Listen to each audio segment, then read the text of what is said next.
ഷെക്കേന ടെലിവിഷൻ്റെ തീ പിടിച്ചവർ എന്ന ഈ ശുശ്രൂഷയുടെ പുതിയ വർഷത്തിലെ രണ്ടാമത്തെ എപ്പിസോഡിലേക്ക് നമ്മൾ കടന്നു വന്നിരിക്കുകയാണ്. സ്നേഹ ബഹുമാനപ്പെട്ട ഇടുക്കി തങ്കച്ചായനാണ് ഈ രണ്ടാമത്തെ എപ്പിസോഡിലും നമ്മളോട് സംസാരിക്കുന്നത്. കഴിഞ്ഞ ആഴ്ചയിൽ നമ്മൾ കേട്ടത് ഇങ്ങനെയായിരുന്നു. ആലപ്പുഴയിലെ തൻ്റെ ബാല്യവും കൗമാരവും വളരെ ദാരിദ്ര്യവും കഷ്ടപ്പാടും നിറഞ്ഞ അവസ്ഥയിൽ നിന്ന് കർത്താവിൻ്റെ കയ്യിലെ വളരെ ശക്തമായ ഒരു ഉപകരണമായി അദ്ദേഹം മാറ്റപ്പെടുകയാണ്. ആലപ്പുഴക്കാരൻ തങ്കച്ചൻ, എല്ലാവരും അറിയപ്പെടുന്ന ഇടുക്കി തങ്കച്ചായൻ എന്ന വ്യക്തിത്വത്തിലേക്ക് രൂപാന്തരപ്പെട്ട ആ കഥകൾ ഈ എപ്പിസോഡിൽ നമുക്ക് കേൾക്കാമെന്ന് പ്രത്യാശിക്കാം. തങ്കച്ചായ, സ്വാഗതം ഒരിക്കൽ കൂടെ. ഈ രൂപാന്തരം ആലപ്പുഴയിൽ നിന്ന് ഇടുക്കി തങ്കച്ചായനിലേക്ക്, അതിൻ്റെ തുടക്കം എങ്ങനെയായിരുന്നു? ഞാൻ പോളിടെക്നിക് പാസ്സായിട്ട് ഏതാണ്ട് ഒരു 1.5 വർഷത്തോളം എനിക്ക് ജോലിയൊന്നും കിട്ടാതെ വന്നപ്പോൾ ഞാനിങ്ങനെ ഒരു സ്റ്റുഡിയോയിൽ വർക്ക് ചെയ്യായിരുന്നു അന്ന്. അതോടൊപ്പം തന്നെ ട്യൂഷനുണ്ട്, ഫോട്ടോ സ്റ്റുഡിയോ. അപ്പോൾ അന്നേരം സ്റ്റുഡിയോ എന്ന് പറഞ്ഞാൽ എനിക്ക് ഡാർക്ക് റൂം, അന്നൊക്കെ ഡാർക്ക് റൂം വർക്കൊക്കെ ഉണ്ട്, ഇന്നത്തെ പോലത്തെ ഡിജിറ്റലല്ല. അപ്പോൾ അതോടൊപ്പം തന്നെ എൻ്റെ പർച്ചേസിങ്ങും കൊടുത്തിട്ട് എല്ലാം അങ്ങനെയാണ് ചെയ്യുന്നത്. എൻ്റെ ഒരു കസിൻ്റെതാണ് കട. അവിടെ നിൽക്കുമ്പോഴേ ഞാൻ കോട്ടയത്ത് ചെല്ലുമ്പോഴേ വിജയപുരം ഡയസിൽ ഇങ്ങനെ ഒരു സോഷ്യൽ സർവീസിൽ ഒരു വലിയ പ്രോജക്റ്റ് ഉണ്ട് അവർക്ക്, ഹൈ റേഞ്ചിൽ. അവിടുത്തെ ഒരു മിനി ഇൻഡസ്ട്രിയൽ എസ്റ്റേറ്റിൽ ടെക്നീഷ്യനെ ആവശ്യമുണ്ടെന്ന് ഞാൻ അറിയാനിടയായി. എൻ്റെ ഒരു കസിൻ, എൻ്റെ അമ്മച്ചിയുടെ ചേട്ടത്തിൻ്റെ മകൻ അവിടുത്തെ പ്രൊക്രിയേറ്ററും കൂടെയാണ്. അപ്പോൾ അദ്ദേഹം പറഞ്ഞു, നിനക്ക് താല്പര്യം ഉണ്ടെങ്കിൽ ഇൻ്റർവ്യൂവിന് നോക്കോ, പക്ഷേ എനിക്ക് വലിയ താല്പര്യമില്ല. എന്നാൽ തന്നെ നിനക്ക് ഇപ്പോൾ ഇതിന് ഇങ്ങനെ നിൽക്കുന്നതിനേക്കാൾ എനിക്ക് ജോലി 1.5 വർഷമായിട്ടും കിട്ടാത്തതുകൊണ്ട് പലരും ചോദിക്കും, ജോലി ആയില്ലടാ, ജോലിയില്ല. കാരണം ഞാൻ നല്ല മാർക്കോടെ പാസ്സായിരുന്ന ആൾക്കാർക്കൊക്കെ അറിയാം. അപ്പോൾ അതൊരു വലിയ തലവേദനയാണ് എനിക്ക്. അവിടെ നിന്നുകൊണ്ട് ആലപ്പുഴയിൽ നിന്ന് മാറേണ്ടതൊരാവശ്യമാണ് എനിക്ക്. അതുകൊണ്ട് ഞാൻ പറഞ്ഞു, ഞാൻ ഇൻ്റർവ്യൂവിന് പോകാമെന്ന് പറഞ്ഞ് ഇൻ്റർവ്യൂവിന് ചെന്നു. അപ്പോൾ ഞങ്ങൾ 10-30 പേരുണ്ടായിരുന്നു ഇൻ്റർവ്യൂവിന്. അതിൽ എനിക്ക് 1ാം റാങ്ക് കിട്ടി. ഞാൻ ആ രൂപതക്കാരനല്ലാത്തത് കൊണ്ട് എടുക്കാൻ വേറെ അവിടെ ഇൻ്റർവ്യൂ പോയിട്ടിരുന്ന ചില അൽമയ നേതാക്കന്മാർക്ക് ബുദ്ധിമുട്ടുണ്ടായിട്ട് അവർ പല രീതിയിൽ അവരെന്നെ തട്ടാൻ നോക്കിയപ്പോഴും അവർ ചോദിച്ച ചോദ്യത്തിനൊക്കെ ഞാൻ ഉത്തരം പറഞ്ഞു. അങ്ങനെ എനിക്ക് 1ാം റാങ്കിൽ എന്നെ ഇലക്ട്രിസിറ്റി ബോർഡിൽ നിന്ന് പറഞ്ഞ ആൾക്കാർ പറഞ്ഞ് ഇയാളേക്കാൾ താഴെയുള്ളത് 60% താഴെ മാർക്കേ ഉള്ളൂ, അതുകൊണ്ട് അയാളെ എടുക്കുന്നത്. അങ്ങനെ എടുത്തു. ഞാൻ ഇടുക്കി ചെന്നു. അങ്ങനെ ഇടുക്കി വിജയപുരം രൂപതയുടെ സോഷ്യൽ സർവീസിലാണ് ഞാൻ ജോയിൻ ചെയ്യുന്നത്. അങ്ങനെയാണ് ഇടുക്കിയിലേക്ക് പോകാനിടയായത്. 1980 ജൂലൈ 3-ാം തീയതി. അവിടെ എന്തായിരുന്നു ജോലി? എന്തായിരുന്നു അവിടെ? ടെക്നീഷ്യൻ. അവിടെ ജിഞ്ചർ ഓയിൽ എക്സ്ട്രാക്ഷൻ ഉണ്ട്, പെപ്പർ ഡീഹൈഡ്രേഷൻ ഉണ്ട്, ആയുർവേദിക് ടിഞ്ചേഴ്സ് ഉണ്ട്, കറി പൗഡേഴ്സ് ഉണ്ട്. അങ്ങനെയുള്ള പല യൂണിറ്റുകളാണ്. ഈ യൂണിറ്റിലൊക്കെ ഉള്ള മെഷീനുകളുണ്ട്. ഇപ്പോൾ കറി പൗഡർ ആണെങ്കിൽ അവിടെ മോട്ടറൊക്കെ ഉണ്ടല്ലോ. അപ്പോൾ അതിനെന്തെങ്കിലും കേട് വന്നാൽ നോക്കണം. ഇലക്ട്രിക്കൽ ഡിപ്ലോമക്കാരനാണ്, അത് നോക്കണം. രണ്ടാമത് ginger oil extraction beater type മോട്ടറുണ്ട്, അതിനെന്തെങ്കിലും കുഴപ്പമുണ്ടെന്ന് നോക്കണം. പിന്നെ മറ്റ് ആയുർവേദിക് ടിഞ്ചേഴ്സിന് അത് മരുന്നൊക്കെ അരക്കുന്ന സാധനങ്ങളുണ്ട്, അതൊക്കെ നോക്കണം. അത്രേ ഉള്ളൂ നമ്മുടെ പണി. അങ്ങനെയാണ് പോസ്റ്റ് ചെയ്തത്. അങ്ങനെ പോസ്റ്റ് ചെയ്തൊരു 19 മാസത്തോളം ഞാനവിടെ ആ ജോലി ചെയ്തുകൊണ്ടിരുന്നു. അപ്പോൾ എനിക്ക് പറഞ്ഞിരുന്നത് ഒരു സാലറി എന്ന് പറഞ്ഞാൽ 800 രൂപയാണ് പറഞ്ഞിരുന്നത്. പക്ഷേ അതുവരെ എനിക്ക് 300 രൂപയാണ് സാലറി കിട്ടിയതെങ്കിലും ഞാനതൊരു ഏകസ്ഥന നിലയിൽ സഭയ്ക്ക് ചെയ്യുന്നൊരു ശുശ്രൂഷയായിട്ട് അങ്ങ് എടുക്കാൻ തുടങ്ങിയത്. ബാക്കി 500 ചോദിച്ചില്ല? ചോദിക്കേണ്ട കാര്യമില്ല. എന്താ പറഞ്ഞാൽ ചോദിക്കുമ്പോഴേക്കും ഇല്ലെന്നല്ലേ പറയുന്നത്. ഇവിടെ കമ്പനി വേറെ പണിയൊന്നുമില്ല പറയത്തക്ക. ഈ മോട്ടറിലൊന്നും എനിക്ക് പണിയില്ല, ഞാൻ വെറുതെ ഇങ്ങനെ കറങ്ങി നടക്കുക എന്നാണ് പറഞ്ഞത്. പക്ഷേ അതുകൊണ്ട് എനിക്കൊരു ഉപകാരമുള്ള എന്താ പറയുക, ഞാൻ ബൈബിൾ വായിക്കുക, സെക്കൻഡ് വത്തിക്കാൻ അയാളെക്കാൾ ധ്യാനം കൂടിയത്. അത് കാരണം ചങ്ങനാശ്ശേരി എന്നൊരു 2-ാം വത്തിക്കാൻ കൗൺസിലിൻ്റെ പ്രാമാണിക രേഖ വെച്ചാണ് ഞാൻ ഇടുക്കിക്ക് പോകുന്നത്. എൻ്റെ കാരണം ഇതാണ്, ഞാൻ ഈ സമർപ്പിത ജീവിതം ഒന്ന് ആരംഭിച്ചപ്പോൾ തൊട്ട് എനിക്ക് തോന്നി സഭയിൽ എന്തോ ഒരു അടിസ്ഥാനപരമായൊരു ചേഞ്ച് ആവശ്യമാണ്. എവിടെയോ ഒരു തകരാറുണ്ടോ. അതിന് മറ്റൊന്നുമല്ല, ഞാനന്ന് ഈ പുലിക്കോടൻ്റെ, അറിയാമോ, പാലായിലെ പുലിക്കോടൻ്റെ ഓശാന എനിക്ക് അയച്ചു തരുമെങ്കിൽ ഞാനിത് വായിക്കും. ഇത് വായിക്കുമ്പോൾ അവിടെ കുഴപ്പമാച്ചന്, അവിടെ മെത്രാന് കുഴപ്പം, ഇവിടെ മറ്റേ പ്രശ്നം. അപ്പോൾ ഇതൊക്കെ കാണുമ്പോൾ എൻ്റെ മനസ്സിൽ കാണുന്നത് ഇതിനൊക്കെ ഒരു പരിവർത്തനം വരുത്താൻ എന്തുകൊണ്ട് അന്ന് അസീസിക്ക് ആ സഭയെ, മറിഞ്ഞു പോകുന്ന സഭയെ താങ്ങി നിർത്താൻ സാധിച്ചോ, എന്നെ എന്തുകൊണ്ട് കർത്താവിനെ അതുപോലെ ഉപയോഗിച്ചോളൂ. അതാണ് നേരത്തെ കഴിഞ്ഞ എപ്പിസോഡിൽ എന്നോട് ചോദിച്ചില്ലേ, സഭയോട് ഇത്രമാത്രം കൂറുവന്നത് എന്താണെന്ന്. ഇതൊക്കെ കണ്ടപ്പോഴൊക്കെ എനിക്ക് മനസ്സിലാക്കാൻ സാധിച്ചത് ഇത് സഭയുടെ അനിവാര്യമായ ഒരു നവീകരണമാണ്. പക്ഷെ അതിന് വഴി എന്താണെന്ന് എനിക്കറിയത്തില്ല. ധ്യാനം കൂടിയപ്പോഴാണ് എനിക്ക് മനസ്സിലായത് ദൈവത്തിൻ്റെ പരിശുദ്ധാത്മാവ് 2-ാം വത്തിക്കാൻ കൗൺസിലൂടെ സഭയിൽ ഇടപെട്ട് കഴിഞ്ഞിരിക്കുന്നു. അതിൽ എന്നെ ഒരു സഹകാരിയാക്കിയതായിട്ട് എനിക്കങ്ങ് ബോധ്യം കിട്ടിയപ്പോൾ, കർത്താവെ, നീ എന്നെ ഏകസ്ഥ ജീവിതത്തെ ഓർത്ത് ഞാൻ സ്തുതിക്കുന്നു എന്ന് പറഞ്ഞാൽ അവിടെ നിന്ന് പോരുന്നത്. രണ്ടാമത് ഞാൻ ആ ധ്യാനത്തിൽ എനിക്ക് വേണ്ടി അവിടെ മധ്യസ്ഥ പ്രാർത്ഥന നടത്തി അവർ പ്രാർത്ഥിച്ചപ്പോൾ ഞാൻ ഒരു പരിസേദത്തിൻ്റെ കൂമ്പായിരുന്നു ആ സമയത്തെ. അതുകൊണ്ട് 29 പേര് ധ്യാനിക്കുന്നുണ്ട്. ആലപ്പുഴ മാർക്കറ്റ് വാരിലെ പിള്ളേരാണ്. അതിനിടയിലാണ് ഞാൻ ചെന്ന് പെട്ടത്. അപ്പോൾ അവന്മാർ എന്നോട് ചോദിച്ചു, എടാ, ഇത് പാവികളുടെ ധ്യാനമാണ്, നീ എന്തിനായി വന്ന്, നീ എല്ലാ ദിവസവും പള്ളിയിൽ പോകുന്നു, 15 കുമ്പസാരിക്കുന്നവൻ, നീ ഞായറാഴ്ച ദിവസം കർത്താവിന് വേണ്ടി മാറ്റി വെക്കുന്നവരും മെഡിക്കൽ കോളേജിലും പള്ളി ആൾക്കാർക്ക് വിരമേയാനും ഒക്കെ സഹായിക്കാൻ നടക്കുന്ന നിനക്കെന്ത് കാര്യം ഇതിന് വരാൻ? അപ്പോൾ ഞാൻ ഇത് എങ്ങനെയുണ്ടെന്ന് അറിയാൻ വന്നതാണെന്ന് പറഞ്ഞു.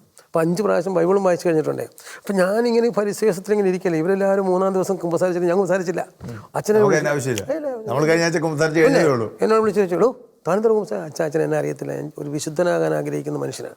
ഞാൻ ഡെയിലി പള്ളിയിൽ പോകും, 15 ദിവസത്തിലേക്ക് കുമ്പസാരിക്കും, പിന്നെ ഞായറാഴ്ച ദിവസം കർത്താവിന് വേണ്ടി മാറ്റി വെക്കും. പോലോട്ടെങ്കിൽ പഠിച്ചിരുന്നപ്പോൾ പോലും ഞാൻ ഞായറാഴ്ച ദിവസം പഠിച്ചിട്ടില്ല. ഞായറാഴ്ച ദിവസം പാവങ്ങളുടെ പെരമേയാനോ അന്നൊക്കെ ചെറ്റപ്പരകൾ അവിടെയൊക്കെ ആരുടെ പെരമേയാറെ കിടക്കുന്നതെങ്കിൽ ഞാൻ ചെന്ന് ചോദിക്കും എന്ത് പറ്റിയെന്ന്. ട്വിൻസിൻ്റെ പോളുകാരെ കൊണ്ട് ഓല വാങ്ങിപ്പിച്ച് തങ്കച്ച മോളിൽ കയറി കെട്ടും, കൂട്ടുകാരെ എടുത്ത് തരും. അങ്ങനെ പിന്നെ ആശുപത്രി സന്ദർശനം, ഇതൊക്കെയാണ്. അപ്പോൾ അങ്ങനെ ഇരുന്നപ്പോൾ ഈ അച്ഛൻ ഇത് എന്നെ പരിപാടികളൊന്നും ചോദിച്ചിട്ടുണ്ട്. അപ്പോൾ ഞാൻ പറഞ്ഞു അച്ഛൻ അങ്ങനെയല്ല അച്ഛൻ എനിക്ക് ഇങ്ങനെ എന്നൊക്കെ പറഞ്ഞാൽ അച്ഛൻ എന്നെ ഇറക്കി ഓടിക്കുകയൊക്കെ ചെയ്തു. എന്നിട്ട് അച്ഛൻ വിളിച്ചു മോനെ എനിക്ക് ഇത്തിരി പ്രഷർ കൂടുതലുള്ളതുകൊണ്ട് എന്നെ കോപിച്ചതാണ്, നീ പോയിരുന്നോളാൻ പറഞ്ഞു. പക്ഷെ ആ ധ്യാനത്തിൽ ഞാൻ അവിടെ ഇരിക്കുമ്പോൾ ഒരുത്തം കയറി വന്നു. ഈ ഇരിക്കുന്ന പിള്ളേരെക്കാളൊക്കെ തല്ലിപ്പൊളിയാൻ. അടിയന്തരാവസ്ഥ കാലത്ത് പെമ്പിള്ളാരെ കമൻ്റ് അടിച്ചതിൻ്റെ പേരിൽ പാൻറ് ഷർട്ട് ഊരിയെടുത്ത് ഷഡ്ഡി ഇട്ടുകൊണ്ട് പെമ്പിള്ളാരുടെ മുമ്പേ നടത്തി കോളേജിൽ. എന്നിട്ട് അവരുടെ കയ്യിൽ ഒരു വടി കൊടുത്തു. ഈ വടി കൊണ്ട് നിങ്ങൾ അവരെ സ്പർശിച്ചാൽ അപ്പം തന്നെ മുട്ടുസൂചി കൊണ്ട് കുത്തുകാൻ വേറൊരു പെണ്ണിനെ ഏൽപ്പിച്ച് അങ്ങനെ മുതുകിനിട്ട് കുത്ത് കിട്ടുമ്പോൾ ഇവന്മാർ മുമ്പോട്ട് ചാടും. അപ്പോൾ പോലീസുകാർ വിട്ടിട്ട് അടിക്കും. അടിയന്തരാവസ്ഥ കാലത്ത് അങ്ങനെയൊക്കെ ചെയ്താൽ ആരും ചോദിക്കത്തില്ലായിരുന്നു അന്ന്. ഇപ്പോഴത്തെ ആൾക്കാർക്ക് മനസ്സിലായില്ല ഇത് പറഞ്ഞാൽ. അവരുടെ ഒരു നേതാവ് ക്ലാസ് എടുക്കാൻ കയറി വരുന്നു. ഞാൻ പറയും കൊള്ളാം, പാപികളെ ധ്യാനിപ്പിക്കാൻ ഒരു മഹാഭാവി കയറി വരുന്നു. ഉടനെ ഇദ്ദേഹം ഇങ്ങോട്ട് കയറി വന്നിട്ട് ഞങ്ങളെല്ലാവരും ഇങ്ങനെ സൂക്ഷിച്ച് നോക്കി വെച്ചു എന്നെ നോക്കി ഒന്ന് ചിരിച്ചു. ഞങ്ങൾക്ക് തമ്മിൽ വേറെ ബന്ധമുണ്ട്. ഞാനത്തെ പ്രൊഫഷണൽ നാടകം എൻ്റെ ഒരു ബലഹീനത എവിടെ ഉണ്ടെങ്കിലും ഇപ്പോൾ കുട്ടനാട് താലൂക്കിലും പ്രൊഫഷണൽ നാടകം ഉണ്ടെങ്കിൽ അവർ ഞങ്ങൾക്ക് നോട്ടീസ് അയച്ചു തരും. ചേർത്തലയിലും ആലപ്പുഴ അമ്പലപ്പുഴ താലൂക്കിലും ഉണ്ടെങ്കിൽ ഞങ്ങൾ അങ്ങോട്ട് അയച്ചു കൊടുക്കും. അങ്ങനെ ഒരു ബന്ധമുണ്ട്. ഇവനെ എന്നെ കൊണ്ടൊന്ന് ചിരിച്ചു. ഞാൻ നീ ആരായിരുന്നു ഞാൻ പറയുന്നു പറഞ്ഞു ഇവരോട്. വേറെ പല കാര്യം കൊണ്ട് പറയാൻ ഉദ്ദേശിക്കുന്നില്ല സമയമില്ലാത്തതുകൊണ്ട്. അപ്പോൾ ഇയാളും കൊണ്ട് കയറി വന്നിട്ട് ദൈവത്തിൻ്റെ വചനം സജീവ ഊർജ്ജസ്വലവുമാണ്, അതിരുതലവാളിനേക്കാൾ മൂർച്ചയുണ്ട് എന്നൊക്കെ ഒരു പ്രസംഗം പ്രസംഗിച്ചു. അപ്പോൾ ഞാൻ ഇവൻ്റെ വായിലേക്ക് നോക്കി ഇവൻ തന്നെയാണ് പറയുന്നത്. എടാ ഇത്രയും തല്ലിപ്പൊളിയിലായിരുന്നു ഇവനെങ്ങനെ? അവൻ അവസാനം പറയുകയാണ് ഞാൻ വ്യക്തിപരമായി യേശു ക്രിസ്തുവിൻ്റെ രക്ഷിതാവുന്നതിനുമായി സ്വീകരിച്ച് എൻ്റെ പേഴ്സണൽ ജീസസ് എക്സ്പീരിയൻസ് ആണ് ഇപ്പം ഞാനൊരു പുതിയ മനുഷ്യനായി നിർത്തിയിരിക്കുന്നത്. എൻ്റെ പഴയ മനുഷ്യൻ ആരായിരുന്നു നിങ്ങൾക്ക് അറിയണമെങ്കിൽ ഇരിക്കുന്ന തങ്കച്ചനോട് ചോദിച്ചാൽ മതി, എനിക്ക് ഡ്യൂട്ടിക്ക് പോകാൻ സമയം എന്ന് പറയാൻ അവൻ ഇറങ്ങിപ്പോയി. ഞാൻ ഓടിച്ചെന്ന് ബ്രദറെ എനിക്കും സുവിശേഷം പ്രസംഗിക്കുന്നവനാകണം. ഉടനെ ബ്രദർ പറഞ്ഞ് പാപികൾക്കല്ല നീതിമാന്മാർക്കല്ല പാപികൾക്കാണ് യേശുവിനെ കൊണ്ട് ആവശ്യം. അപ്പോൾ ഞാൻ നിങ്ങളൊക്കെ ചെയ്ത പ്രവർത്തി ചെയ്ത് മാനസാന്തരപ്പെട്ടാലേ എനിക്കിന്ന് സുവിശേഷം പ്രസംഗിക്കാൻ പറ്റത്തുള്ളൂ. തങ്കച്ച തനിക്ക് പറഞ്ഞാൽ എനിക്കറിയത്തില്ല, ഞാൻ എന്നൊക്കെ തന്നെ കാണാൻ തുടങ്ങി അന്ന് മുതൽ എൻ്റെ ഈ ബൈബിളുണ്ട്. എനിക്ക് അത്രയും ബൈബിളൊന്നും അറിയത്തില്ല. അതുകൊണ്ട് താൻ അച്ഛനടുത്ത് ഞാൻ പറഞ്ഞു. ഞാൻ ആ ഒരു സംഭവത്തിൽ അച്ഛനുള്ള ഡിസ്കഷനിലാണ് യേശു ക്രിസ്തു എന്നെ രക്ഷിച്ചു എന്നൊരു സംഭവം ബോധ്യം എനിക്ക് കിട്ടിയത്. അതായത് യേശു ക്രിസ്തു പാപികളെ തേടിയാണ് വന്നതെന്നുള്ള ഒരു വലിയ ബോധ്യം. നീ പാപിയാണ് സമ്മതിക്കാതെ നീ സുവിശേഷം പ്രസംഗിക്കത്തില്ലെന്ന് പറഞ്ഞു. അതുവരെ തങ്കച്ചായൻ സ്വയം ഒരു ഫരിസയനായിട്ട് ഇങ്ങനെ ഇരിക്കുക, ഈ പാപികളെ പോലെയല്ല ഞാൻ. അച്ഛൻ എന്നോട് പറഞ്ഞു മകനെ നീ സ്വയം പാപിയാണെന്ന് അംഗീകരിക്കണം.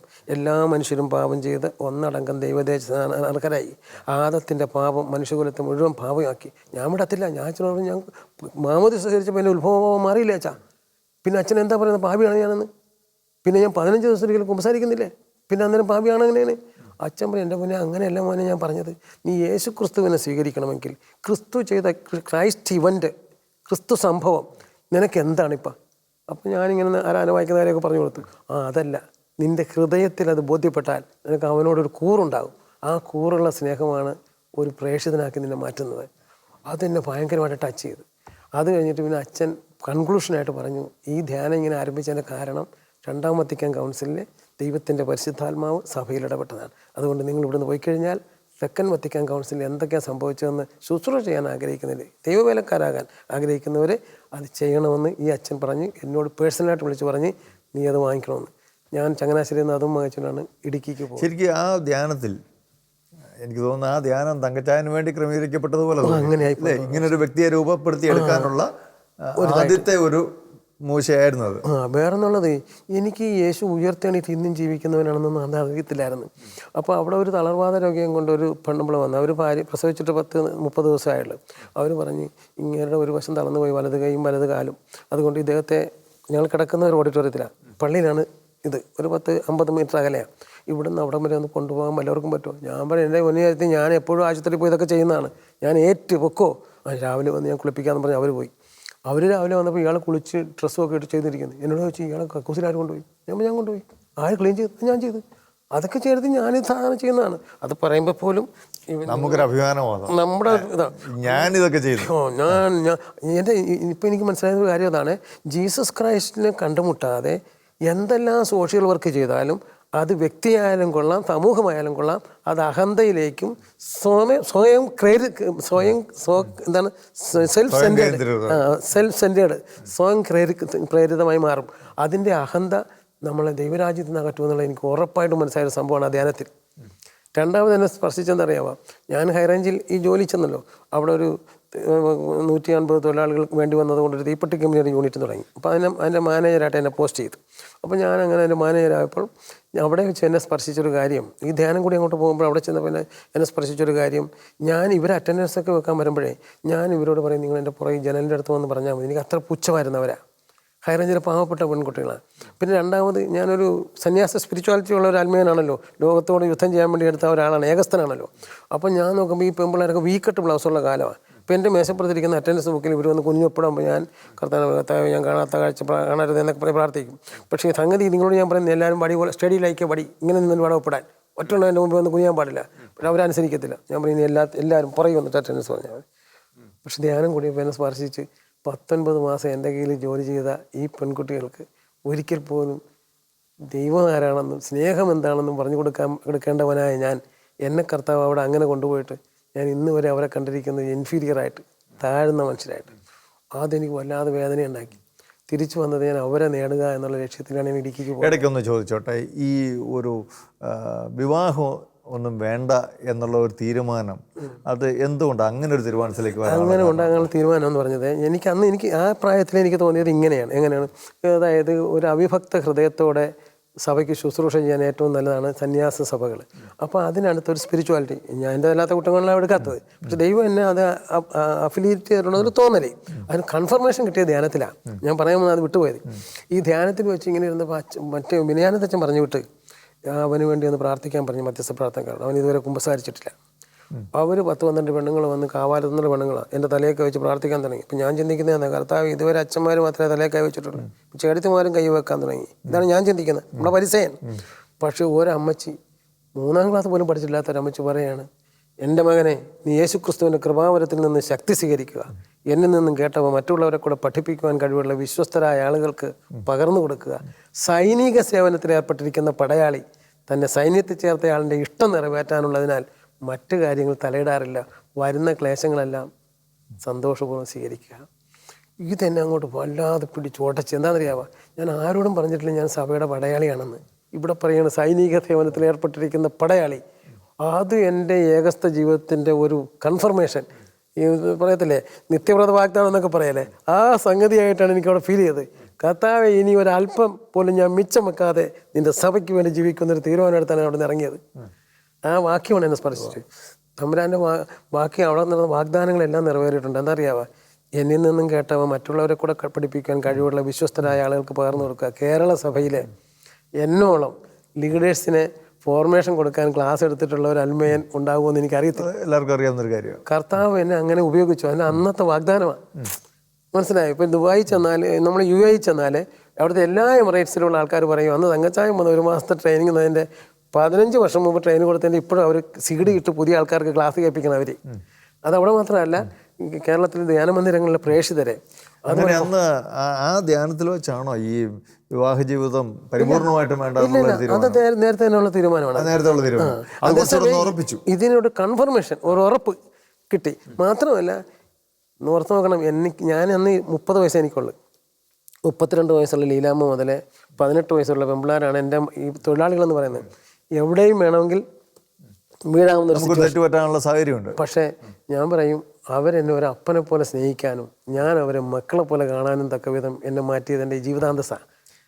ഇടയ്ക്ക് ഒരു കാര്യം ചോദിക്കട്ടെ, ഞാൻ ഇങ്ങനെയുള്ള ചിലരൊക്കെ പറഞ്ഞു കേട്ടിട്ടുണ്ട്, ചില വൈദികർ പോലും പിന്നീട് ചില സന്ദർഭങ്ങളിൽ ചില ഒറ്റപ്പെടലിൻ്റെയും മറ്റും അനുഭവങ്ങൾ വന്നപ്പോൾ തോന്നിപ്പോയിട്ടുണ്ട് വിവാഹ ജീവിതം കഴിച്ചിരുന്നെങ്കിൽ എന്ന്. പക്ഷേ അങ്ങനെ എന്തെങ്കിലും തോന്നലുണ്ടായിരുന്നു? എനിക്ക് ഒരിക്കലും വിവാഹ ജീവിതം തോന്നില്ല. ഞാൻ എപ്പോഴും പ്രാർത്ഥിക്കുന്നത് എന്നറിയാമോ, എനിക്ക് ഇപ്പോൾ പിരിഞ്ഞു വന്നപ്പോൾ 10 ലക്ഷം രൂപയുടെ അടുത്ത് കിട്ടി. ഞാൻ എൻ്റെ സഹോദരങ്ങൾക്ക് വായിച്ചു കൊടുത്തപ്പോൾ ഞാൻ അവരോട് പറഞ്ഞ ഡിമാൻഡ് എന്താണെന്നറിയാമോ, ഇത് ഞാൻ എന്നും കിടപ്പാകുമ്പോൾ എന്നെ നോക്കാൻ വേണ്ടി തരുന്നതാണ് നിങ്ങൾ കരുതരുത്. നിങ്ങൾക്ക് സ്വതന്ത്രമായിട്ട് ഈ പൈസ ഉപയോഗിക്കാം. എൻ്റെ ആഗ്രഹം, ഞാൻ ഇങ്ങനെ കിടക്കുന്ന അവസരത്തിൽ നിങ്ങളാരും എന്നെ നോക്കരുതെന്നാണ് എൻ്റെ ആഗ്രഹം. ഞാൻ ആസ്തപ്പാട് കൂട്ടുന്ന അതിനാണ്. അവിടെ കിടന്ന് ആരും വെള്ളം കോരി തരാനോ ഒന്ന് കഴുകാനോ വെളുക്കാനോ ഇല്ലെങ്കിലും ആ പരുവത്തിൽ കിടന്ന് മരിക്കണമെന്നാണ് എൻ്റെ ആശ. പക്ഷെ സംഭവിക്കത്തില്ല എന്നുള്ള കാര്യം വേറെ പ്രശ്നം. എന്നാലും ഞാൻ അങ്ങനെ ഒരു ആസ്തപ്പാട് കൂട്ടി നടക്കുന്ന ആളായതുകൊണ്ട് എനിക്ക് ലോകത്തോട് യുദ്ധമല്ലേ നമ്മൾ. അപ്പോൾ ലോകത്തിൽ നിന്ന് ഞാനൊന്നും പ്രതീക്ഷിക്കുന്നില്ല. അതുകൊണ്ട് അങ്ങനെ ഒരു ചിന്തയ്ക്ക് തന്നെ കടന്നു വരാനുള്ള യാതൊരു സാധ്യതയില്ലായിരുന്നു. അതാണ് പറ്റിയത്. മനസ്സിലായി. ഈ ഇൻസെക്യൂരിറ്റി എന്ന് പറയുന്ന സാധനത്തിനെ എനിക്ക് വളരെ ശക്തമായി പ്രചോദിപ്പിക്കുവാൻ കർത്താവ് ഇടയാക്കി തന്നെ. അത് ഈ ഹൈറേഞ്ച് ഇനി ഇടുക്കിക്കാരനായതിൻ്റെ ബാക്കി പറയണമല്ലോ. അപ്പോൾ ഈ കമ്പനിയിലേക്ക് വന്നു കഴിഞ്ഞ് പറഞ്ഞാൽ ഞാൻ പിള്ളേരോട് പറഞ്ഞു, മക്കളെ ഇനി നിങ്ങൾ ആരും എൻ്റെ ഓഫീസിൽ വരണ്ട. ഞാൻ നിങ്ങൾ വരുന്ന വഴിയിൽ ഞങ്ങളുടെ മെയിൻ എൻട്രൻസിൽ ഒരു ഗേറ്റ് ഉണ്ട്. ഗേറ്റല്ല, കെട്ടിടത്തിനകത്തോട്ട് കയറുന്നത്. ആ വാതിക്കൽ ഞാൻ നിൽക്കും. നിങ്ങൾ ഓരോരുത്തരായി എന്നോട് പേര് പറയണം, ഞാൻ അറ്റൻഡൻസ് വെച്ചോളാം. അങ്ങനെ അറ്റൻഡൻസ് വെച്ച് അവരെ കയറ്റും, അവരുടെ പേര് പഠിക്കും. നിങ്ങളെല്ലാവരുടെയും പേര് എഴുതിക്കൊണ്ടുപോയി ഞാൻ കിടക്കുന്ന മുറിയുടെ ഭിത്തിയിലൊട്ടിച്ചു. എന്നിട്ട് രാത്രി ഇരുന്നുകൊണ്ട്, കർത്താവ് ഇവളിൽ യേശുവിനെ രൂപപ്പെടുത്താൻ എന്നെ ഉപയോഗിക്കണമേ, ഇവളിൽ യേശുവിനെ രൂപപ്പെടുത്താൻ എന്നെ ഉപയോഗിക്കണമേ. ഈ ഒരു പ്രാർത്ഥന തുടങ്ങി. അങ്ങനെ പ്രാർത്ഥിച്ച് ഒരു 6 മാസം കൊണ്ട് ഞങ്ങളുടെ കമ്പനിയിലെ പിള്ളേരും ഞാനും ഒരു അപ്പനും മക്കളും പോലൊരു ബന്ധമായി. മാത്രമല്ല തീപ്പെട്ടി കമ്പനി മാത്രമേ എന്നെ ഏൽപ്പിച്ചു. മറ്റേത് ഒരു കുഴപ്പമുണ്ട്, ചെന്നാൽ മതി. അപ്പോൾ എനിക്ക് ഇവരുടെ ഇവിടെ തന്നെ 24 മണിക്കൂർ ആകാൻ സാധിച്ചു. ഇവരുടെ കുടുംബത്തിലെ പ്രശ്നങ്ങൾ ഞാൻ ഓടിച്ചെത്തും. അവരുടെ കുടുംബത്തിലെ അംഗങ്ങൾ ഒന്നിച്ച് താമസിക്കുന്ന സ്ഥലങ്ങളിലൊക്കെ കൂട്ടായ്മകൾ തുടങ്ങി. അവരുടെ അമ്മമാരുടെ കൂട്ടായ്മ, പിന്നീട് മദ്യപാനികളുടെ കൂട്ടായ്മ, ഇങ്ങനെ പല പല കൂട്ടായ്മകൾ വരാൻ തുടങ്ങി. അത് 10-16 കിലോമീറ്ററൊക്കെ പോകണം. ഇല്ല 5 പൈസ കയ്യില്ലാത്ത പിള്ളേരുടെ ധാരണ സാറല്ലേ വന്നിരിക്കുന്നത്. ഞങ്ങൾ കൂട്ടായ്മ എന്ന് പറഞ്ഞാൽ അത് പള്ളിയിലൊന്നും കയറ്റത്തില്ല. അത് കാരണം കുരിശുമലയുടെ മുകളിലാണ്, പാണ്ടിപ്പാറ കുരിശുമലയുടെ മുകളിൽ എന്ന് പറഞ്ഞാൽ, പാണ്ടിപ്പാറ കുരിശുമല എന്ന് പറഞ്ഞാൽ ആൾതാമസമുള്ള സ്ഥലം 2 കിലോമീറ്റർ താഴെയായിരുന്നു അന്ന്. ഇപ്പോൾ കുറച്ചുകൂടെ അടുത്തുണ്ട്. അപ്പോൾ അതുകൊണ്ട് ഇവർക്ക് അറിയത്തില്ല ഞാൻ ഭക്ഷണം കഴിച്ചിട്ടാണ് ചെല്ലുന്ന ഒരു ധാരണ. തീപ്പെട്ടി കമ്പനി മരുന്ന് മുക്കിയിട്ട് ഈ 10-13 കിലോമീറ്റർ നടന്ന് അവിടെ ചെല്ലുമ്പോൾ അവരും വരും. പക്ഷേ 5-6 മാസം കഴിഞ്ഞപ്പോഴാണ് ഞാൻ തലയിറങ്ങിയൊക്കെ വീഴിയൊക്കെ ചെയ്തപ്പോൾ പിള്ളേർ തിരക്കി അറിഞ്ഞു. ഇവിടെയൊക്കെ വന്ന് ഭക്ഷണം കഴിക്കാതെ തിരിച്ചു വരികയും, തിരിച്ചു ഇവിടെ വരുമ്പോൾ ഞങ്ങൾക്ക് ഭക്ഷണം തരുന്ന ആൾക്കാർ എഴുതി വെച്ചേക്കും. കരിസ്മാറ്റിക്കാരന് പ്രിസ്ക്രിപ്ഷൻ ഇല്ലാത്തതുകൊണ്ട് ഞങ്ങൾ ടിഫിൻ കൊണ്ടുപോകുകയാണെന്ന് പറഞ്ഞ് എഴുതി വെക്കും. കാരണം സമയത്ത് വരുന്നില്ല. ഞാൻ ഇവിടെ നിന്ന് പോയാൽ അവിടെ ചെല്ലുമ്പോൾ 8:30 അവിടെ 2 മണിക്കൂറെങ്കിലും ക്ലാസ് എടുക്കും. എല്ലാം കണക്ക് തിരിച്ച് വരുമ്പോൾ 2 ആവും. അപ്പോൾ എന്ത് ചെയ്യും, ഞാൻ വന്നിട്ട് ശരിക്കും ഞാൻ പണ്ട് പട്ടിണി കിടന്നിട്ടുണ്ട്. പക്ഷേ യഥാർത്ഥ പട്ടിണിയുടെ വിഷമം അറിഞ്ഞ അന്നാണ്. കുടൽ തമ്മിൽ ഒട്ടിയിട്ട് എനിക്കിങ്ങനെ നിൽക്കാൻ പറ്റാത്ത പരുവത്തിൽ വിശക്കും. അപ്പോൾ ഞാൻ പോയി ടാപ്പ് തുറന്ന് വെള്ളം കുടിച്ചുകൊണ്ട് പറയും, കർത്താവേ നീ എന്നെ ഇത്രമാത്രം സ്നേഹിച്ചെങ്കിൽ എനിക്ക് ഇങ്ങനെ നിന്നെ സ്നേഹിക്കാനേ അറിയത്തുള്ളൂ. ഈ സ്നേഹം നീ വെക്കുമോ, നീ അതിനായിട്ട് നിന്നോട്ടുള്ള ഒരു കൂറായിട്ട് വെക്കുമോ എന്നൊക്കെ അങ്ങോട്ട് പറഞ്ഞു കഴിയുമ്പോൾ എൻ്റെ ഉള്ളിലൊരു ആനന്ദം വരും. അപ്പോൾ ഞാൻ അവിടെ നിന്നിട്ട് ദൈവത്തെ സ്തുതിച്ചിട്ട് എനിക്ക് തൃപ്തി വരാത്തപ്പോൾ ഞാൻ കഥവ് തുറന്ന് പുറത്തിറങ്ങിയിട്ട് ടെറസിൻ്റെ മുകളിൽ കയറും. അവിടെ എന്നിട്ട് ഇങ്ങനെ 5-6 മലനിരകളുണ്ട് ഇപ്പുറത്ത് കല്യാണത്തിൻ്റെ. അതിൻ്റെ മുകളിൽ എങ്ങനെയും ഒരു 500 കുടുംബങ്ങളുണ്ട്. അതിനിപ്പുറത്തുള്ള കുടുംബങ്ങൾ, ആ മലയുടെ മറ്റ് ചായ്വിളക്കുകളിലെ കുടുംബങ്ങളെ സംബന്ധിച്ച്, കർത്താവെ ഇവിടെയൊക്കെ നിൻ്റെ ഈ ആനന്ദത്തിൻ്റെ സദ്വാർത്ത അറിയിക്കാൻ നീ എന്നെ അയക്കുമെന്ന് ഞാൻ വിശ്വസിക്കുന്നു എന്ന് പറഞ്ഞ് പിന്നെ ഒരു ഡാൻസാണ്. ഇതൊക്കെ ചെയ്തിട്ടാണ് സ്തുതിക്കുന്നത്. കർത്താവ് എന്നെ അങ്ങനെയുള്ള എല്ലാ ഇടവുകളിലും തന്നെ കൊണ്ടുപോകാൻ ഇടയാക്കി. അതിനൊരു കാരണമുണ്ട്. ഞാൻ ഈ കമ്പനിയിൽ 3.5 വർഷം വർക്ക് ചെയ്ത് കഴിഞ്ഞപ്പോഴേക്കും അപ്പം മഴ പെയ്താൽ അന്ന് ഞങ്ങൾക്ക് പണിയില്ല. പിന്നെ അന്ന് സുവിശേഷ പ്രസംഗം അവർക്ക്. അപ്പോൾ മഴ പെയ്താൽ പിന്നെ പണിയില്ല, ഇതൊന്നും ഉണക്കണ്ടേ. അപ്പം മഴ പെയ്ത പറഞ്ഞ പിള്ളേർ വരും, സാർ ഇന്ന് നമുക്ക് ധ്യാനം. ശരി, ഇരിക്കും എല്ലാവരും. പിന്നെ അവർക്ക് വചനം കേട്ടാൽ മതി. അങ്ങനെ ഞങ്ങളുടെ കമ്പനി എന്ന് പറഞ്ഞാൽ വചനപ്രഘോഷണമായിട്ട് മാറി. എന്നാൽ അന്ന് മാത്രമല്ല, വചനാധിഷ്ഠിതമായാണ് ഈ പിള്ളേർ പണിയുന്നത്. ഒരു വ്യക്തി പോലും പരസ്പരം പിണങ്ങിയിരിക്കുന്ന പ്രശ്നമില്ല ഞങ്ങളുടെ കമ്പനിയിൽ. ഞങ്ങൾ ആദ്യകാല ക്രൈസ്തവ സമൂഹം ഇതായിരിക്കണമെന്ന് പറയണമെന്ന് ഞാൻ അവരോട് പറയും. ഒരിക്കലും ജോസഫ് ഇളയിടാം എന്ന് പറയുന്ന ഈ കമ്പനിയിൽ ക്രിസ്ത്യൻസ് ആയിട്ടുള്ള കുട്ടികൾ മാത്രമേ ഉണ്ട്? അല്ലല്ല, ക്രിസ്ത്യൻസ് ഉണ്ട്, മുസ്ലിംസ് ഉണ്ട്, നായന്മാരുണ്ട്, കണിയാന്മാരുണ്ട്, എല്ലാവരും ഉണ്ട്. അവരെല്ലാം വചനം കേൾക്കാൻ അവർക്ക് ആദ്യം വന്നില്ലായിരുന്നു. ആദ്യമൊക്കെ കുറേ ക്രിസ്ത്യാനികളും കുറച്ച് ഹിന്ദുക്കളൊക്കെ വന്ന് അവർക്ക് എന്നെ എഴുതി കൊടുക്കും പ്രാർത്ഥനാ ഗ്രൂപ്പിൻ്റെയൊക്കെ. അപ്പോഴാണ് ഒരു സംഭവം ഉണ്ടായത്. ഞങ്ങളുടെ കമ്പനിയിലെ ഒരു 27 പെൺപിള്ളേർ ഒരു ഹാളിലാണ് ഇരിക്കുന്നത്. ഞാൻ അന്ന് 30-ാം തീയതി കൂലി കൊടുക്കാനായിട്ട് സിസ്റ്റേഴ്സിന് ഒരു ചേഞ്ചിന് പോയപ്പോഴേക്കും തിരിച്ചു വന്ന് നോക്കുമ്പോഴേ ഈ ഇവിടെ നിന്ന് തീ പുക ഉയരുന്നു, ഭയങ്കര ജ്വാല. തീപ്പെട്ടി കമ്പനി തീ പിടിച്ചു. ഏതാണ്ട് 10 ബണ്ടിൽ തീപ്പെട്ടിക്കുള്ള മരുന്ന് ഒരുമിച്ചിരിക്കുന്നിടത്ത് തീ പിടിച്ചു. ഈ പിള്ളേരെല്ലാം കൂടെ ഇവിടെ നിൽക്കുക. ഞാൻ വരുമ്പോൾ എല്ലാം കൂടെ കിടന്ന് കരയുകയാണ്. ഞാൻ നേരെ ബാത്റൂമിലേക്ക് കയറിയിട്ട് പറഞ്ഞു, കർത്താവേ രാവിലെ എൻ്റെ മക്കളെ എല്ലാവരെയും നിന്നെ ഏൽപ്പിച്ചതാണ്. ഒരെണ്ണത്തിന് പോലും പൊള്ളലേൽക്കത്തില്ലെന്ന് ഞാൻ നിന്നിൽ വിശ്വസിക്കുന്നു. അതുകൊണ്ട് അപ്പോഴേക്കും അവിടെ നിന്ന് വിളിച്ചു പറഞ്ഞു, സാറേ നമ്മുടെ മോളി കത്തിപ്പോയി എന്നൊക്കെ പറഞ്ഞിട്ടുണ്ട്. ഞാൻ പറയും, കർത്താവേ ആ മോളിക്ക് ഈ വെള്ളം കൊടുക്കുമ്പോൾ ഇത് ഔഷധമാക്കി മാറ്റണം. ഇവിടെ നിന്ന് 34 കിലോമീറ്ററാണ് നല്ല ആദ്യ ആശുപത്രിയിൽ എത്തത്തുള്ളൂ. അവിടം വരെ എത്താൻ ഇത്രയും പൊള്ളലേറ്റ വെണ്ണയും കൊണ്ട് പോകാൻ പറ്റത്തില്ല. ഈ വെള്ളം പ്രാർത്ഥിച്ചിട്ട് കൊണ്ടുവന്ന് അച്ഛനെ കൊടുത്തു. അച്ഛനെ തന്ന് വെഞ്ചരിച്ച് കൊടുത്തേക്കും. അച്ഛനിങ്ങനെ വെഞ്ചരിച്ച് കൊടുത്തു. നോക്കുമ്പോൾ ഇങ്ങനെ മരുന്ന് വരട്ട് പൊള്ളിനിൽക്കാൻ. ഞാൻ പറയും, ഈ പ്രാർത്ഥന തീർന്നപ്പോൾ അവിടെ പ്രൈസ് ദി ലോർഡ് എന്ന് പറഞ്ഞ് അലർച്ച കേൾക്കാം. ഞാൻ ചെന്നപ്പോൾ എന്താണെന്നറിയാമോ, കമ്പനിക്ക് തീ പിടിച്ചിട്ട് ഈ മുകളിൽ ഇങ്ങനെ ഈ നെറ്റ് അടിച്ചിട്ടുണ്ട്, ഫ്ലൈ പ്രൂഫ് നെറ്റ്, ഇവിടെ ഈ ജിഞ്ചറിന് വേണ്ടിയുള്ള സാധനം എടുക്കാൻ. ആ നെറ്റെല്ലാം ഉരുകി വീണുകൊണ്ടിരിക്കുക. പക്ഷേ ഇവരുടെ ഡ്രസ്സ് ഒരു സ്ക്രീനിൽ ഇട്ടിട്ടുണ്ട്. ആ സ്ക്രീനിൽ ഒന്നിലും തീ പിടിച്ചിട്ടില്ല. ഒരു ഫോൾഡിങ് അംബ്രല്ല ആ തീപ്പെട്ടി വെച്ചിരുന്ന ഫ്രെയിം, ആ തീ പിടിച്ച ഫ്രെയിമേ ചാരി വരുന്നത്, അതിന് പോലും പൊള്ളലേറ്റില്ല. ഫ്രെയിം ഇവരുടെ ചുറ്റും, ഇവർ പറയാണ് ഫ്ലെയിം ഇവരുടെ ചുറ്റും കറങ്ങുമ്പോൾ ഇവർ നടുക്കം നിൽക്കും. അവിടെ നിന്നാണ് കാറിയത്. പക്ഷേ അവർക്ക് ആർക്കും പൊള്ളലേറ്റില്ല. ഈ പെൺകുട്ടിയുടെ മാത്രം പിരിക അല്പം കത്തി, അത്രേ ഉള്ളൂ, വേറെ ഒന്നും സംഭവിച്ചില്ല. ഇതോടുകൂടി എല്ലാവരും പറയും, സാർ നമ്മുടെ കർത്താവ് അത്ഭുതം പ്രവർത്തിക്കുന്നവരാണ്, ഞങ്ങളും പ്രാർത്ഥനയ്ക്ക് പറഞ്ഞു, ഞങ്ങൾക്കും വചനം കേൾക്കണം. അങ്ങനെയാണ് അവരൊക്കെ വചനം കേൾക്കാൻ തുടങ്ങിയത് അതിലൂടെയാണ്.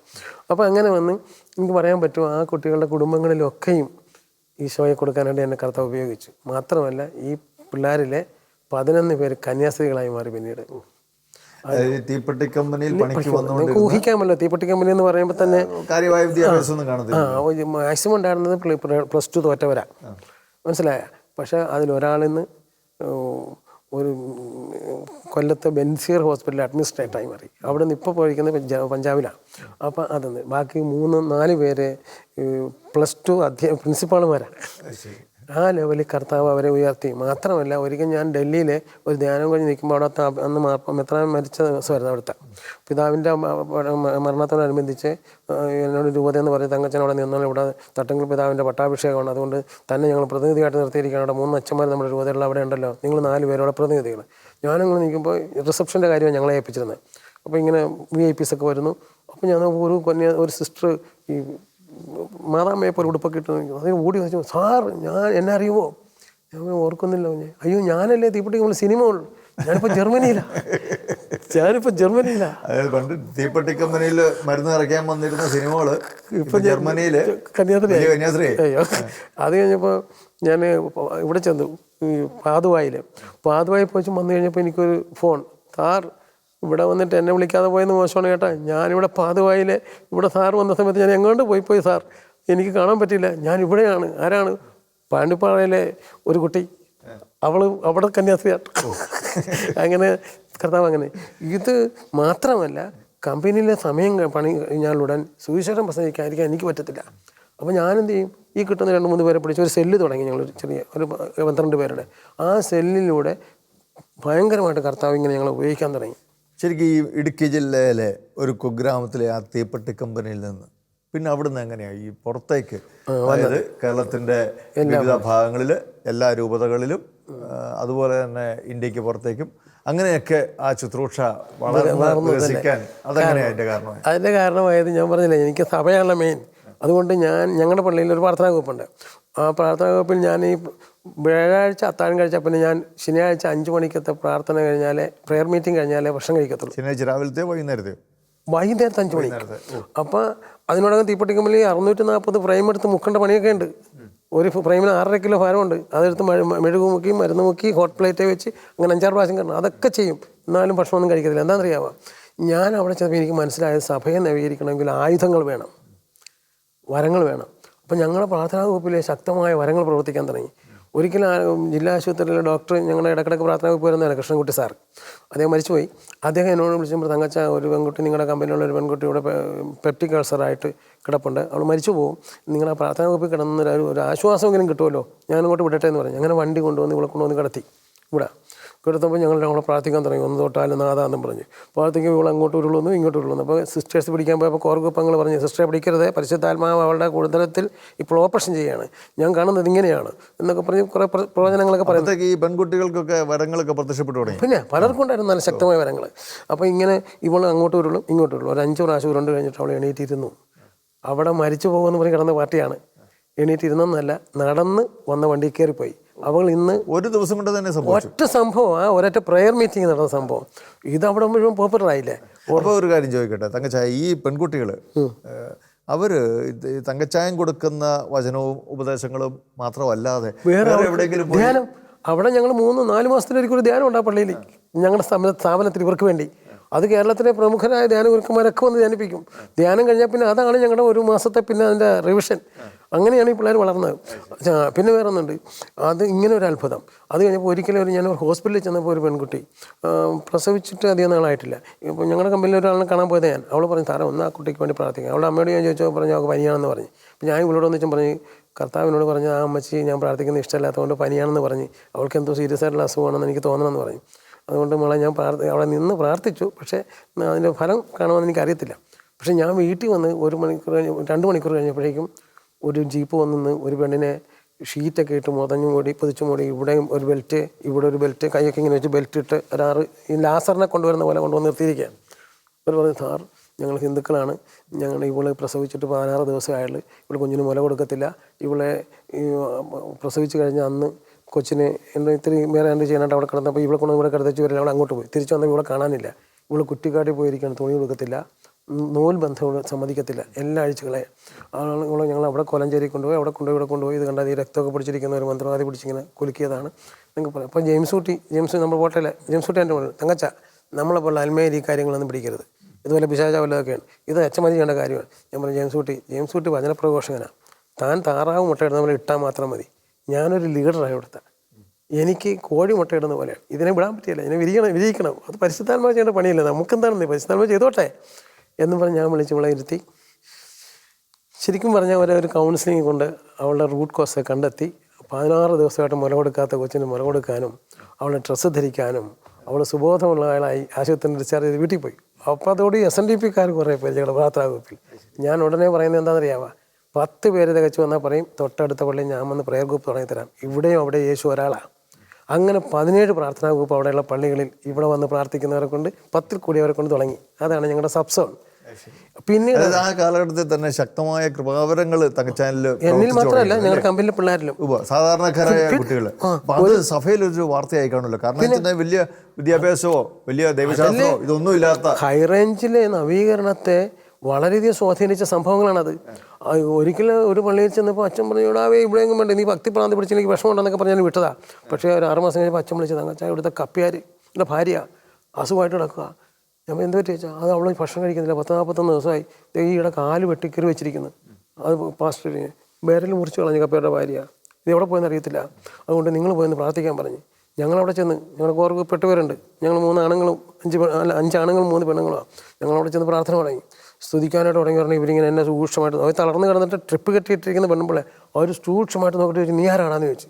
ഞാൻ പറഞ്ഞു, യേശു ക്രിസ്തുവിൻ്റെ രക്തത്താൽ വിലക്ക് വാങ്ങപ്പെട്ട യേശുവിൻ്റെ സ്വന്തമായ തങ്കച്ചനാണ്, അവൻ്റെ നാമത്തിൽ ഞാൻ വന്നിരിക്കുകയാണ് എന്ന് പറഞ്ഞു. ഉടനെ അവൾ പറഞ്ഞു, എടാ യേശു രക്തം ചിന്തിയെങ്കിൽ ഞാനും രക്തം ചിന്തി, ഇത് കണ്ടില്ലേ.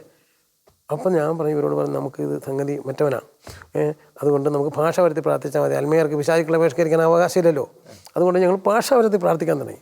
ഈ ചേർത്ത് ഇങ്ങോട്ട് വരും, ഞാനിപ്പോൾ എൻ്റെ കുരിശെടുത്ത് ഇങ്ങനെ കാണിക്കുമ്പോൾ കയറ്റി കിടക്കുന്നത്, അവരങ്ങോട്ട് പോകും. അങ്ങനെ 1/2 മണിക്കൂർ ഞങ്ങളുടെ ഈ പരിപാടി തുടങ്ങിയിട്ട് അവർ തളർന്ന് കിടന്ന് അവർ എണീറ്റ് വന്നിട്ട് നിങ്ങൾ ഏതാ മക്കളെ, ഞങ്ങൾ നീ തിമ്പളിലെ പ്രാർത്ഥനാ വകുപ്പുകാരാണ്. എന്തിനാ വന്നത്? ഞാൻ അമ്മച്ചിക്ക് പനിയാനൊക്കെ എന്ന് പറഞ്ഞപ്പോൾ ഞങ്ങൾ വന്നതാണെന്ന് പ്രാർത്ഥിക്കാനായിട്ട്. മാറിയില്ല അമ്മച്ചി, എല്ലാം മാറി, എങ്കിൽ കഞ്ഞി കുടിക്കാം. അപ്പോഴേക്കും വിരലിനെ കുറിച്ചൊരു ദർശനം വരുത്തണേ. എന്നറിയാവോ, അത് അലമാരിയിലെ പൈസ വെക്കുന്ന ഷെൽഫിനകത്ത് അതിനകത്ത് നേരെ ഇതിൽ പൊതിഞ്ഞ് വെച്ചിട്ടുണ്ടെന്ന് പറഞ്ഞു. പൊക്കിക്കൊണ്ട് വന്നപ്പോൾ ശരിയാണ്. അപ്പോൾ ഇതെല്ലാം അവിടെ ഭയങ്കര സ്പ്രെഡായി സംഭവം. ഉടനെ ഞാൻ പറഞ്ഞു, നാളെ രാവിലെ അച്ഛൻ്റെ അടുത്ത് പോയി കുമ്പസാരിക്കണമെന്ന് പറഞ്ഞു. ഞാൻ അവർ വരുന്നതിന് മുമ്പ് 5:15 അവിടെ എത്തി. അച്ഛൻ തങ്ങച്ചാ പോയാടാന്ന് ചോദിച്ചു. ഞാൻ പോയച്ചാ പ്രാർത്ഥിച്ചു. എന്താ സംഭവിച്ചു? ഇങ്ങനെയൊക്കെ സംഭവിച്ചു വെച്ചാൽ ഞങ്ങൾക്കറിയത്തില്ല, പിശാചാണെന്നാണ് തോന്നുന്നത്. പക്ഷേ ഞങ്ങൾക്ക് പിശാചുക്കളെ ബഹിഷ്കരിക്കാൻ അധികാരമില്ലാത്തതുകൊണ്ട് ഞങ്ങൾ ഭാഷ വരുത്തി പ്രാർത്ഥിച്ചതേ ഉള്ളൂ. ഞങ്ങൾ ആരും പിശാചെ പോകണമെന്ന് പറഞ്ഞിട്ടില്ല. പക്ഷേ സംഗതി അവരെ വിട്ടുപോയി, അവർ ഫ്രീ ആയി. അവരിതേ വരും ഇപ്പോൾ കുമ്പസാരിക്കാന്ന്. അവൻ ഇങ്ങനെ നോക്കുമ്പോൾ ദൂരത്ത് നിന്ന് വരുന്നത്, ഞാൻ വലിയ വരുന്നുണ്ട് അച്ഛാന്ന് പറയും, കാലും വലിച്ചുകൊണ്ട് വരിക. അങ്ങനെ ആ സംഭവം ആ ഫൊറോനയിൽ തന്നെ വളരെയധികം ചലനം ഉണ്ടാക്കി. ഇതുപോലെ കർത്താവിൻ്റെ ഞാൻ മനസ്സിലാക്കുന്ന കരിസ്മാറ്റിക് എന്ന് പറയുന്ന സഭയിലെ ദൈവാത്മാവ് നൽകുന്ന വരദാനങ്ങളിൽ നിറഞ്ഞ പ്രാർത്ഥനാ ഗ്രൂപ്പുകളുണ്ടെങ്കിൽ ആ പ്രദേശം നവീകരിക്കാൻ അത് മതി. ഞാനിങ്ങനെ കേട്ടിട്ടുണ്ട് തങ്കച്ചായൻ്റെ ചില പ്രസംഗങ്ങളൊക്കെ, പ്രത്യേകിച്ച് ഈ മദ്യപാനത്തിനെതിരെ, മദ്യ വ്യവസായികൾക്കെതിരെ, അതൊക്കെ ചില വിവാദങ്ങളൊക്കെ ഒരു കാലഘട്ടത്തിലുണ്ടാക്കി എന്നൊക്കെ കേട്ടിട്ടുണ്ട്. അപ്പോൾ തങ്കച്ചായ, നമുക്ക് അടുത്ത എപ്പിസോഡിൽ അങ്ങനെയൊക്കെയുള്ള ചില സംഭവങ്ങളിലൂടെ ഒന്ന് നമുക്ക് കയറേണ്ടിയിരിക്കുന്നു. തങ്കച്ചായനെ ലോകം മുഴുവനിലും കർത്താവ് ഇന്ന് ശക്തമായിട്ട് ഉപയോഗിച്ചു കൊണ്ടിരിക്കുന്നു. ഈ കഥകളൊക്കെ നമുക്ക് നമ്മുടെ പ്രേക്ഷകരുമായിട്ട് നമുക്ക് ഒന്നുകൂടെ സംവദിക്കണം. അടുത്ത എപ്പിസോഡിൽ നമുക്ക് വീണ്ടും ഒരുമിച്ച് കൂടി വരാം. അതുവരെ കർത്താവിൻ്റെ കൃപയിൽ സൂക്ഷിക്കപ്പെടട്ടെ. Praise the lord. Thank U.